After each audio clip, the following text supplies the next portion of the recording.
आज हम आपको गंगा मैया की कहानी सुनाते हैं। बहुत समय पहले की बात है। एक छोटे से गांव में एक भक्त परिवार रहता था।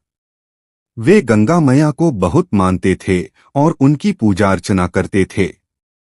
इस गांव के पास ही एक नदी बहती थी, जिसे लोग गंगा का ही स्वरूप मानते थे। गांव के लोग गंगा को मां के समान पूजते थे और उनकी पवित्रता की कसम खाते हैं। पौराणिक कथा के अनुसार गंगा नदी का उद्गम स्वर्गलोक से हुआ था।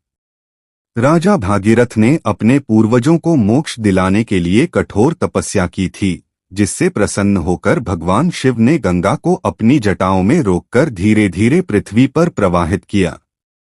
इसी कारण गंगा को भागीरथी भी कहा जाता है।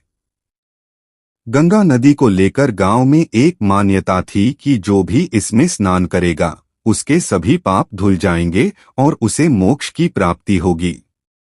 एक वृद्ध महिला, जिसे सब गंगा मैया कहकर बुलाते थे, रोज नदी के किनारे बैठकर गंगा मां की आराधना किया करती थी। वह बहुत दयालु थी और गरीबों की मदद करती थी। गांव के लोग उन्हें गंगा का रूप मानते थे और उनकी सेवा करते थे। एक बार गांव में भयंकर अकाल पड़ा।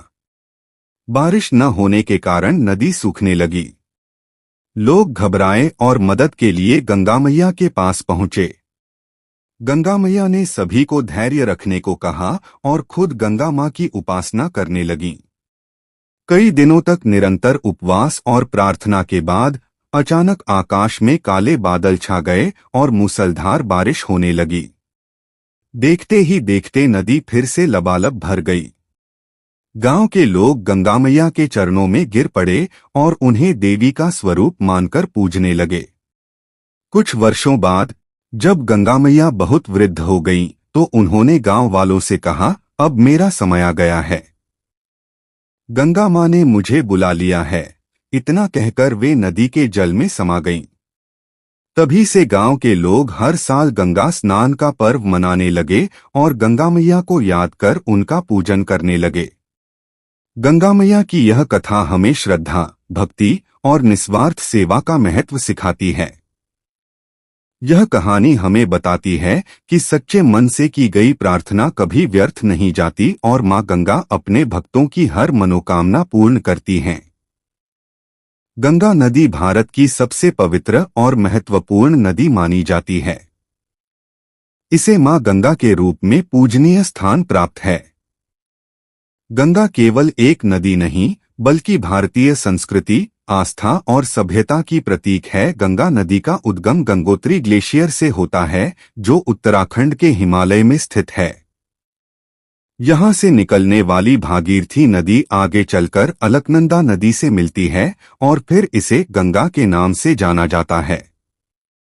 गंगा नदी भारत और बांग्लादेश से होकर बहती है। यह उत्तराखंड से निकलकर उत्तर प्रदेश, बिहार, झारखंड और पश्चिम बंगाल से होती हुई बांग्लादेश में प्रवेश करती है। वहां इसे पद्मा नदी के नाम से जाना जाता है। अंत में यह बंगाल की खाड़ी में मिल जाती है। मोक्षदायिनी हिंदू धर्म में मान्यता है कि गंगा में स्नान करने से पापों का नाश होता है और आत्मा को मोक्ष प्राप्त होता है। तीर्थस्थल गंगा के किनारे कई पवित्र तीर्थस्थल बसे हैं, जैसे हरिद्वार, ऋषिकेश, वाराणसी, प्रयागराज, इलाहाबाद और गंगासागर। अंतिम संस्कार अंतिम संस्कार हिंदू परंपरा में मृत्यु के बाद गंगा जल का प्रयोग किया जाता है और अस्थियों का विसर्जन गंगा में किया जाता है। गंगा के किनारे कई प्राचीन नगर और सभ्यताएं विकसित हुईं। यह कृषि, व्यापार और परिवहन का महत्वपूर्ण माध्यम रही है। इतिहास में मौर्य, गुप्त और मुगल साम्राज्य के दौरान भी गंगा का विशेष महत्व रहा है।